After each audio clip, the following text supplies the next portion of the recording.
അപ്പോൾ ട്രാൻസ്ഫോർമേഷൻ്റെ ഭാഗമായിട്ട് നമ്മുടെ ഉള്ളിൽ നിറയ്ക്കേണ്ട പ്രീഷ്യസ് ആയിട്ടുള്ള ഇമോഷൻസിനെയാണ് നമ്മൾ പറഞ്ഞുകൊണ്ടിരിക്കുന്നത്. വളരെ പ്രധാനപ്പെട്ട ഒരു ഇമോഷൻ നമുക്കിന്ന് പരിചയപ്പെടാനുണ്ട്. അത് വേറൊന്നുമല്ല, ലവ് എന്ന് പറയുമ്പോൾ നമ്മൾ ഈ ചെറിയ ടീനേജ് കുട്ടികൾ പറയുന്ന ഒരു പ്രണയം അതല്ല. Pure love, unconditional love. അത് നമ്മുടെ ഫ്രീക്വൻസി വൈബ്രേഷൻ കൂട്ടാൻ പറ്റിയ ഏറ്റവും വലിയൊരു ക്വാളിറ്റിയാണ്. നമ്മൾ സ്നേഹിക്കണം, ഫസ്റ്റ് നമ്മളെ തന്നെ ആയിരിക്കണം. ഈ പ്രപഞ്ചത്തിലെ ഓരോ വസ്തുക്കൾക്കും അതിൻ്റേതായ വർത്തും വാല്യൂവും ഒക്കെ ഉണ്ട്. അപ്പോൾ അതിൽ ഏറ്റവും വാല്യൂ ഉള്ള, ഏറ്റവും വർത്ത് നമ്മളെ തന്നെ കൊടുക്കുക, കാണുക, സ്നേഹിക്കുക. അങ്ങനെ നമ്മൾ സ്വയം സ്നേഹിക്കുക എന്ന് പറയുന്നത് കുറേ പറയാനുണ്ട്.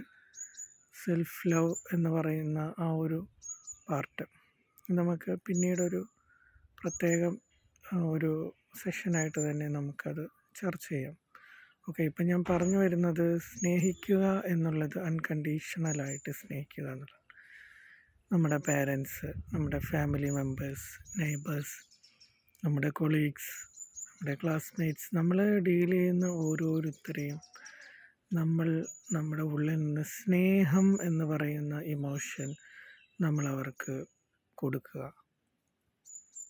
അപ്പോൾ നമ്മുടെ ഈ ട്രാൻസ്ഫോർമേഷൻ്റെ ഈ ഒരു പ്രോസസ്സ് വളരെ നമുക്ക് എളുപ്പമായി മാറുന്നത് കാണാൻ കഴിയും. നമ്മളത് ശീലിക്കുക. നമ്മൾ തിരിച്ച് ഒന്നും പ്രതീക്ഷിക്കാതെ, തിരിച്ചൊന്നും പറയാതെ തന്നെ നമ്മൾ അങ്ങോട്ട് സ്നേഹിക്കുക എന്നുള്ളതാണ്. ഒരാൾ ആവശ്യപ്പെടാതെ നമ്മളൊരു സേവനം ചെയ്തു കൊടുക്കുക. നമ്മൾ റോഡിലൂടെ പോകുമ്പോൾ നമുക്കറിയില്ല തിരിച്ചൊരു താങ്ക്സ് പോലും കിട്ടുമെന്ന് നമുക്ക് ഉറപ്പില്ലാത്ത ആളുകൾക്ക് നമ്മൾ സഹായം ചെയ്തു കൊടുക്കുക. അങ്ങനെ ഒരുപാട് ടാസ്കുകളായിട്ട് തന്നെ നമുക്കത് ചെയ്യാൻ കഴിയും.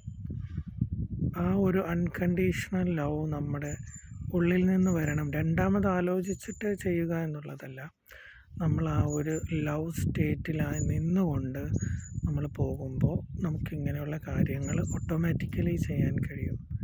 അങ്ങനെ നമ്മളൊരാളെ സഹായിക്കുന്ന സമയത്ത് നമുക്ക് ഒരുപാട് ചേഞ്ചസ് നമ്മുടെ ആറ്റിറ്റ്യൂഡിൽ, നമ്മുടെ ബ്രെയിനിൽ തന്നെ ഒരുപാട് കെമിക്കൽ റിയാക്ഷൻസ് നടക്കുന്നുണ്ട്. അത് നമ്മളെ ഒരുപാട് സഹായിക്കും.